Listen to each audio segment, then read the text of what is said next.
Welcome to యోగ సూత్ర.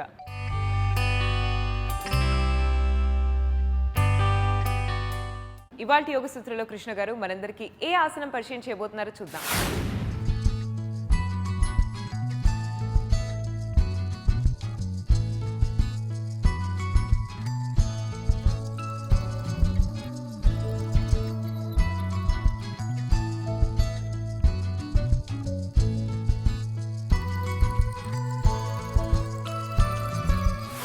నమస్తే. ఈరోజు యోగా సూత్రాలు చేసే ఆసనం పేరు అర్ధ విశ్వామిత్రాసన. ఈ అర్ధ విశ్వామిత్రాసన మనము చైర్ సహాయంతో చేయబోతున్నాము. చైర్ సహాయంతో ఈ అర్ధ విశ్వామిత్రాసన ఏ విధంగా చేస్తామో చూద్దాము. అర్ధ విశ్వామిత్రాసన కొంచెం కష్టమైన ఆసన. ముఖ్యంగా మన తొడ కింది భాగము, వెన్నుముక సైడ్ భాగంపై చాలా చాలా చాలా తీవ్రంగా ఈ యొక్క ఆసనము ప్రభావం చూపిస్తుంది. ఈ యొక్క ఆసనానికి మంచి ప్రిపరేషన్ చేయాలి. ఒకవేళ చేయకపోతే మనకు ఎక్కడైనా పట్టేయడము లేదా ఏదైనా కండరం తెగిపోవడము అలాంటివి జరుగుతాయి. కాబట్టి మంచి వార్మప్ చేసి దాని తర్వాత ఈ ఆసనం చేద్దాము. ముందుగా మనము కాళ్ళని సూటిగా చేసేసి కాళ్ళని ఇలా షేక్ చేద్దాము. ఈ విధంగా ఒక కాలుని పెట్టేసి వీపుని నిటారుగా చేసి మనము పరివృత్త జాను శీర్షాసనం చేద్దాము. కాలుని ఇలా పెట్టేసి ఇటువైపు బెండ్ అవ్వాలి. అయితే ఏమీ వార్మప్ చేయకుండా ఇదే చేస్తున్నాం కాబట్టి ఆసనంలో వెళ్ళడానికి కొంచెం టైం పడుతుంది. నెమ్మదిగా వెళ్ళండి. కాళ్ళల్లో ఎలా అనిపిస్తుంది, మన వెన్నుముకలో ఎలా అనిపిస్తుందో గమనిస్తూ మెల్లమెల్లగా నెమ్మదిగా మోచేతిని కిందికి తీసుకొని రండి. ఇలా తెచ్చి వేరే చేతిని తీసుకెళ్తూ మన పాదము పట్టుకునేలాగా ఎక్స్టెండ్ చేయాలి. పొట్ట కండరాలని ఇక్కడ బిగించండి. అయితే మొత్తం ఆసనం చేయకుండా నేను ఇంతే చేస్తున్నాను. ఈ యొక్క స్ట్రెచ్ మన ఈ భాగంలో పడే స్ట్రెచ్ని కాళ్ళ కింద ఉండే కండరాన్ని స్ట్రెచ్ చేయడానికి సరిపోతుంది. పైకి వచ్చేసేయండి. ఈ యొక్క ఆసనాన్ని కొన్నిసార్లు చేయాలి. చూడండి, ఇప్పుడు కాలు నా చేతికి తాకుతుంది. స్టార్ట్ చేసినప్పుడు అలా అవ్వటం లేదు. అయితే రాను రాను ఈ యొక్క ఆసనం మన శరీరంలో ఫ్లెక్సిబిలిటీని తీసుకొస్తుంది. ఇలా చేసి ఇక్కడ అలానే ఉందాము.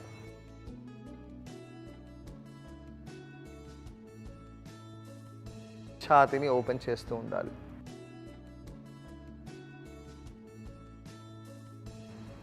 శరీర సైడ్ భాగాలలో ఎలా అనిపిస్తుందో గమనించి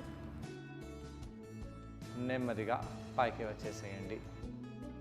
ఇలా చేసిన తర్వాత ట్విస్ట్ అవుతాం. దాని తర్వాత రెండో వైపు ఇదే ఆసనాన్ని చేద్దాము. కాలుని స్ట్రైట్గా పెట్టండి. తొడ కింద ఎలా అనిపిస్తుందో గమనించాలి. కాళ్ళ వేలని మన వైపు లాగుతాము.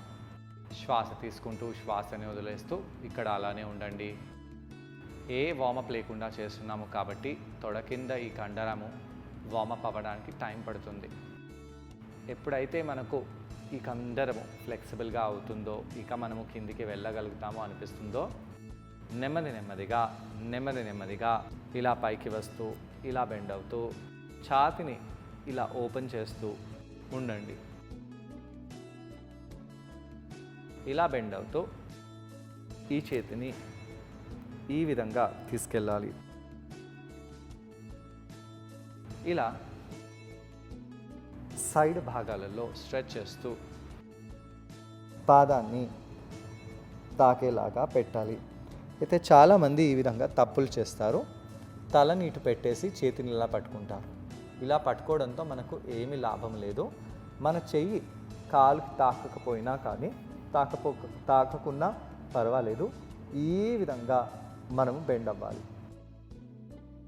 ఇలా బెండ్ అవుతూ ఈ యొక్క సైడ్ భాగంలో తొడ కింద కండరంలో ఎలా ప్రభావం పడుతుందో గమనించాలి.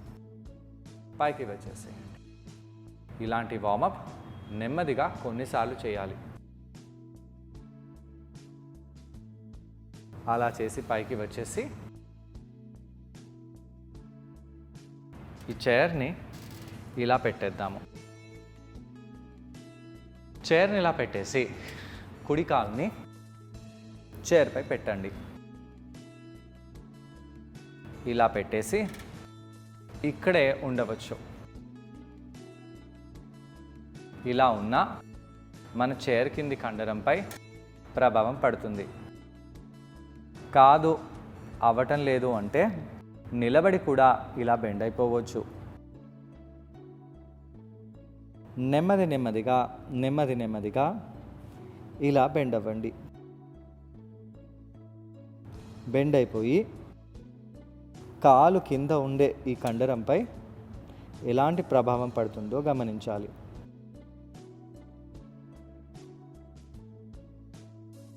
అయితే ఇక్కడ పడే ఈ యొక్క ఆసన ప్రభావము అలానే ఈ విధంగా జరిగి ఎప్పుడైతే ఆసనం చేస్తామో ఇప్పుడు పడే ప్రభావం రెండు డిఫరెంట్గా ఉంటాయి. నెమ్మదిగా ఇక్కడే ఉండాలి. ఇలా పరిఘాసనంలో వెళ్ళినట్టుగా కిందికి వెళ్తూ ఉండండి. అయితే చైర్పై ఉండే ఈ కాలుని ఇంకా లోపలి వైపు కూడా తీసుకెళ్ళవచ్చు. అలా తీసుకెళ్ళి ఈ యొక్క నడుము మోకాలు ఒక లైన్లో ఉండేలాగా చూడాలి. ఇలానే ఉండండి. ఇలానే ఉంటూ కుడి చేతితో చైర్ యొక్క హ్యాండిల్ని పట్టుకోవాలి. ఛాతీని బాగా ఓపెన్ చేయండి. తొడ కింద పడే ఆ స్ట్రెచ్ని అబ్జర్వ్ చేయండి. చాలా ఇంటెన్స్గా ఉంది. ఇంకా ఇలాంటి స్ట్రెచెస్ మనకు చాలా అవసరము. ఇలాంటి స్ట్రెచెస్ చేసేటప్పుడు నిదానం అనేది చాలా చాలా చాలా అవసరము. తొందరగా మీరు బెండ్ అయిపోతే ఆ కాలులో కండరాలు తెగిపోయినట్టుగా అనిపిస్తుంది. అలా అస్సలు కాకూడదు. ఇలాంటి ఆసనాలు చేయడానికి కొన్ని నెలలు పట్టవచ్చు, పర్వాలేదు. తాబేలులాగా ఓర్పుని పెట్టుకొని మనము నెమ్మదిగా మన గోల్ వైపు వెళ్తూ ఉండాలి. ఈ విధంగా కొంత సమయం పాటు ఉండి దాని తర్వాత చేతిని పైకి లేపండి. పైకి లేపుతూ చైర్ని మాత్రం పట్టుకుందాము. చైర్ యొక్క హ్యాండిల్ని పట్టుకొని నెమ్మదిగా చీమలాగా మన వేళ్ళని కదిలిస్తూ చెవు వెనకాల భాగం వైపు తీసుకెళ్ళండి. అయితే ఎలా అనిపిస్తుందో గమనించండి. ఈ యొక్క కుడి మోచేతిని బెండ్ చేస్తూ ఇక్కడ అలానే ఉండండి. ఇది అర్ధ విశ్వామిత్రాసనము. దాంట్లో కూడా వేరియేషన్. నెమ్మదిగా పైకి వచ్చేసేయండి. ఈ యొక్క కాలుని నెమ్మదిగా కిందికి తీసుకొని రావాలి. కాలు కింద ఉన్న కండరంపై చాలా తీవ్రంగా ప్రభావం పడింది. ఈ చైర్ని రెండో వైపు తీసుకెళ్ళి రెండో కండరంపై రెండో కాలు వైపు కూడా ఇదే ఆసనాన్ని చేద్దాము. ముందుగా కాలుని నిటారుగా పెట్టేసి కూర్చోండి. మోకాళ్ళలో నొప్పులు ఉన్న వాళ్ళకు ఈ యొక్క ఆసనము చాలా కష్టతరంగా భావిస్తారు. మీరు మోకాళ్ళ కింద ఎంత కుషన్ని పెట్టుకున్నా ఈ ఆసనం కష్టంగానే ఉంటుంది. ఈ ఆసనం చేయడము ప్రమాదము కూడా. ఫార్వర్డ్గా బెండ్ అవ్వండి. ఎంత మీతో వీలవుతే అంత ఫార్వర్డ్గా బెండ్ అవ్వండి. అయితే ఫ్లెక్సిబిలిటీని చూపిస్తూ బెండ్ అవ్వకండి. కొంచెం తక్కువ బెండ్ అయినా పర్వాలేదు. మన కండరంపై ప్రభావం బాగా తీవ్రంగా పడేలాగా చూస్తూ బెండ్ అవ్వాలి. కండరాన్ని ఎంగేజ్ చేస్తూ తొడ కింది భాగంలో ఎలా అనిపిస్తుందో గమనించండి. అలా చేసి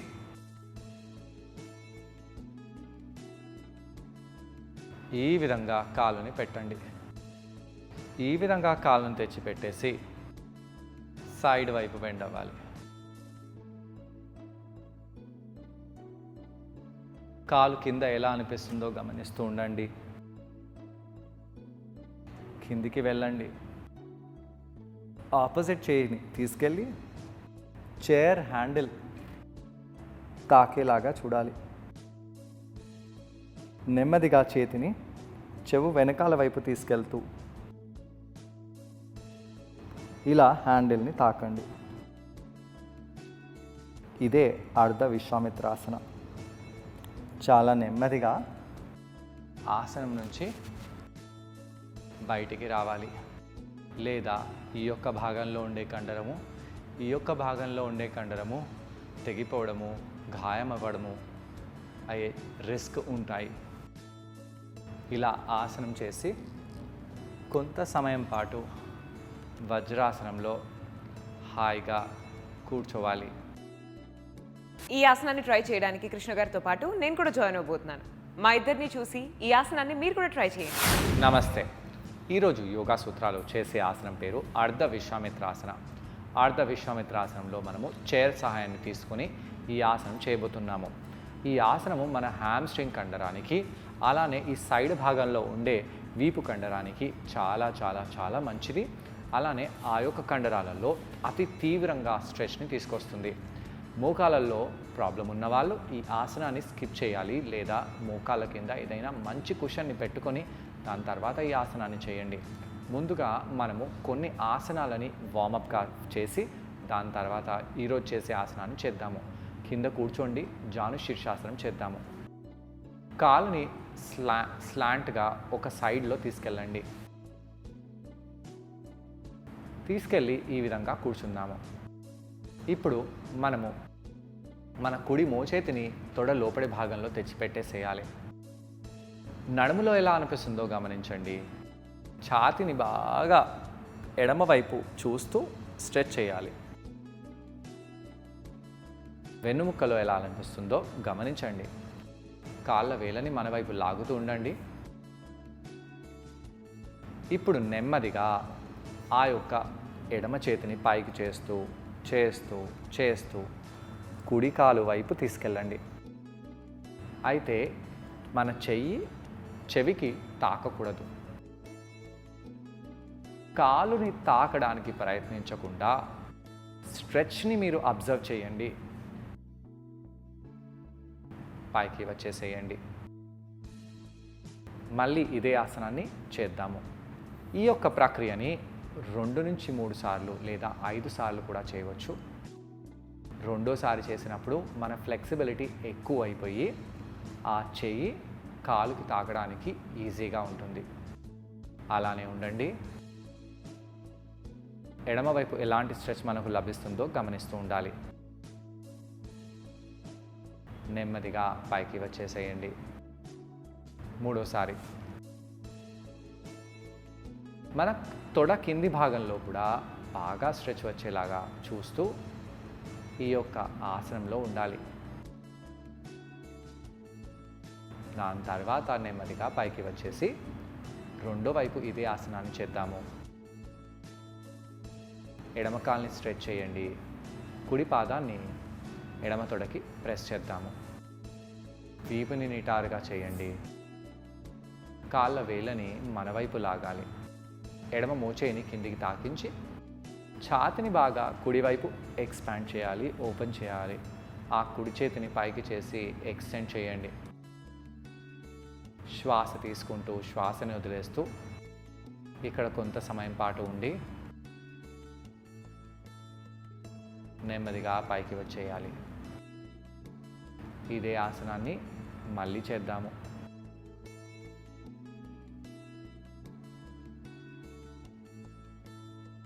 పైకి వచ్చేసేయండి. మూడోసారి ఇలా చేస్తూ ఆ చేతిని ఎక్స్టెండ్ చేసి ఒకవేళ చిటికన వేలు తాకగలిగితే చాలా మంచిది. అయితే ఇలా చేసినా కూడా చెయ్యి మాత్రం చెవికి తాకకూడదు. తల చేతి ఇప్పటి భాగంలో ఉండకూడదు, తల చేతి బయటి భాగంలో ఉండాలి. పైకి వచ్చేసేయండి. ఇప్పుడు మనము ఆంజనేయాసనము చేద్దాము. ఇప్పుడు మనము ఇలా పైకి మోకాలపై వచ్చేసి ఎడమ కాలుని చైర్పై పెట్టేద్దాము. చైర్పై ఇలా కాళ్ళను పెట్టేసి ఆ కాళ్ళ వేలని ఆకాశం వైపు పాయింట్ చేయండి. ఇంత పెట్టకుండా ఇంకా ఎక్కువ కూడా మనం కాలుని లోపలి వైపు తీసుకొని రావచ్చు. అయితే ముఖ్యమైన విషయం ఏంటి, ఆ కుడి మోకాలు కుడి నడుము ఒకటే లైన్లో ఉండాలి. కాళ్ళ వేలని మీ వైపు లాగండి. ఈ యొక్క స్ట్రెచ్ కూడా మీకు చాలా తీవ్రంగా అనిపిస్తుంది. ఇక్కడ మన శరీర పైభాగాన్ని ముందు వైపే పెట్టాలి. అలా పెడుతూ ఆ ఎడమ చేతితో చైర్ హ్యాండిల్ని పట్టుకోండి. కాళ్ళ వేలని మీ వైపు లాగాలి.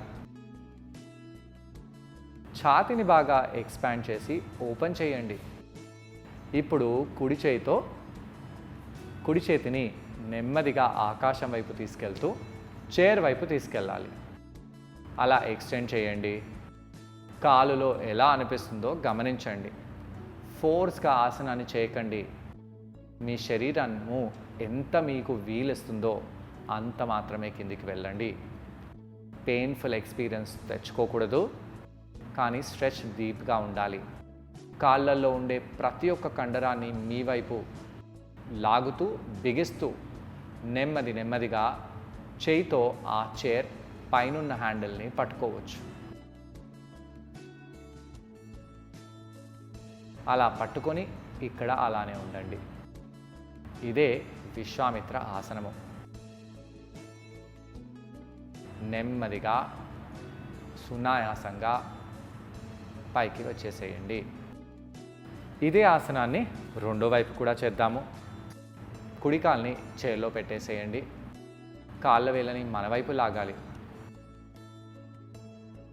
మన ఎడమ నడుము ఎడమ మోకాలు ఒక లైన్లో ఉండాలి. ఎడమ కాళ్ళ వేళ్ళు లోపలి వైపు చేసి పెట్టాలి. అలా చేస్తూ మన కుడి చేతితో చైర్ యొక్క హ్యాండిల్ని పట్టుకుందాము. శ్వాస తీసుకుంటూ శ్వాసని వదిలేస్తూ అలా పట్టుకోండి. ఛాతీని ఎక్స్పాండ్ చేయండి. ఎక్స్పాండ్ చేయండి. బెండ్ అవ్వండి. ఆ కుడి మోచేయిని బెండ్ చేస్తూ నెమ్మదిగా ఎడమ చేతిని పైకి లేపి చైర్ వైపు తీసుకెళ్ళాలి. అయితే చెవు పై భాగంలో నుంచి లేదా చెవు వెనకాల భాగం నుంచి ఆ చేయిని ఎక్స్టెండ్ చేయాలి. తల ముందు ఇలా చేతిని తీసుకురాకూడదు. ఈ విధంగా వెనకాల వైపు తీసుకెళ్ళాలి. అలా తీసుకెళ్ళడంతో మన సంపూర్ణ సైడ్ భాగము, మన ఆంపిట్ కింద ఉండే భాగము కూడా చాలా ఎక్స్పాండ్ అవుతుంది. ఈ విధంగా వీలవుతే మీరు చైర్ని పట్టుకోండి. వీలు కాకపోయినా పర్వాలేదు. స్ట్రెచ్ చాలా తీవ్రంగా ఉంది, అది మనకు తెలిసి వస్తుంది. చూసారు కదండి, ఈ ఆసనం పేరు అర్ధ విశ్వామిత్రాసనం. ఈ ఆసనాన్ని మనం చైర్ సహాయంతో చేసాం. ఈ ఆసనం చేయడం వలన హ్యామ్స్ట్రింగ్ కండరాలకు చాలా బెనిఫిషియల్గా ఉంటుంది. అలాగే శరీర సైడ్ భాగాలపై ఉన్న కండరాలపై కూడా మంచి ప్రభావం లభిస్తుంది. కాళ్లకు కాళ్ల కండరాలకు చాలా మేలు చేస్తుంది. అలాగే చేతుల కండరాలకు కూడా చాలా మేలు చేస్తుంది ఈ ఆసనం. అయితే నెమ్మదిగా నిదానంగా ఆసనం చేయాలి. తొందరపాటు పడకూడదు. అదేవిధంగా నిదానంగా ఆసనం నుంచి బయటికి వచ్చేసి కాళ్ళని కింద పెట్టేసి వజ్రాసనంలో కూర్చోండి. వజ్రాసనంలో కొంత సమయం పాటు కూర్చొని మనము కళ్ళని మూసివేయాలి. ఇలా వజ్రాసనంలో ఉండడం వలన ఆ తీవ్రంగా హ్యామ్స్ట్రింగ్స్ కండరంపై పడిన స్ట్రెచ్ రిలాక్సేషన్గా మారుతుంది. కొంత సమయం పాటు అలానే ఉండి రిలాక్స్ అయిపోండి. ఇలా కౌంటర్ చేయడం వలన హ్యామ్స్ట్రింగ్ కండరాలు అలాగే కాళ్ల కండరాలపై పడిన ప్రెషర్ అంతా కూడా రిలీవ్ అయిపోతుంది. మరి వాళ్ళ యోగ సూత్రాల్లో కృష్ణ గారిని మనం అడగబోయే ప్రశ్న ఏంటంటే, ఈ ఆసనం చేసేటప్పుడు మనం అందరం ఎటువంటి జాగ్రత్తలు పాటించాలి? ఈ ప్రశ్నకు సమాధానం కృష్ణ గారిని అడిగి తెలుసుకుందాం. ఈ ఆసనం చేసేటప్పుడు ఎలాంటి జాగ్రత్తలు తీసుకోవాలి? ఈ ఆసనంలో నిదానమే చాలా అవసరము. తొందరగా చైర్పై ఉండి మీరు సైడ్లో బెండ్ అవ్వడము, ఫార్వర్డ్గా బెండ్ అవ్వడం చేస్తే కాలు కింద ఉండే కండరము సైడ్ భాగంలో ఉండే కండరంపై చాలా ప్రభావం పడుతుంది, తెగిపోవచ్చు. కాబట్టి నిదానంగా చేయండి. ఈ మోకాళ్ళ చిప్పలు అరిగిన వాళ్ళు, మోకాళ్ళలో ప్రాబ్లం ఉన్నవాళ్ళు, మోకాళ్ళు వీక్గా ఉన్నవాళ్ళు చాలా జాగ్రత్తగా ఈ ఆసనాన్ని చేయాలి. మోకాళ్ళ కింద ఏదైనా పెట్టుకోండి. చాలా మోకాళ్ళ ప్రాబ్లమ్స్ ఉన్న వాళ్ళు అస్సలు చేయకండి. సో చూసారు కదండి ఇవాళ ఎపిసోడ్లో అర్ధ విశ్వామిత్రాసన. మరి ఈ ఆసనాన్ని మీరందరూ తప్పకుండా ట్రై చేసి మీ హ్యామ్స్ట్రింగ్ కండరాలను అలాగే మీ కాళ్ళ కండరాలను బాగా బలంగా దృఢంగా తయారు చేసుకోండి. మరి తిరిగి రేపటి ఎపిసోడ్లో ఇంకో ఆసనంతో మరికొన్ని బెనిఫిట్స్తో మనం మళ్ళీ కలుసుకుందాం. అంతవరకు stay fit and be healthy. Bye.